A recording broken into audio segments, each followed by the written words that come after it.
Өткөн 2020 жыл жазык аткаруу тутум үчүн оор жана татаал жылдардан болду.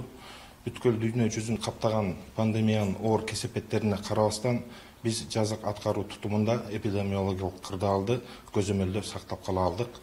Дары-дармектердин жетиштүү запасын түздүк. Тиешелүү деңгээлде алгоритмдерди иштеп чыктык жана бардык мүмкүнчүлүктөрдү колдонуп, биз ушул оор, коркунучтуу оорунун жайылып кетишине бөгөт кое алдык. Мындан тышкары башка багыттарда да алгылыктуу жумуштарды жүргүздүк. Маселен, соттук укуктук реформаны алкаганда биз соттолгондорду ар түрдүү шарттарда кармоо маселесин камтыган объектилердин курулушун жүргүздүк. Санариптештирүү багытында мекемелерде 800дөн ашуун видеокамераларды орнотуп, алардын баарын борбордук аппараттагы анализ жана мониторинг борборуна туташтырып, бүгүнкү күндө жерлерде түзүлүп аткан кырдаал боюнча онлайн тартибинде байкоо жүргүзүүгө мүмкүнчүлүк алдык.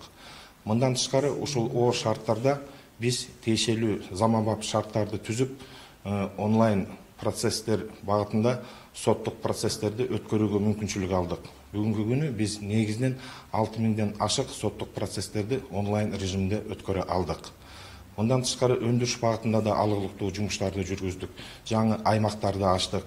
Ошонун жыйынтыгында биз таза кирешемин көлөмүн 2 эсе, башкача айтканда 15 миллиондон 32 миллион сомго чейин көтөрө алдык.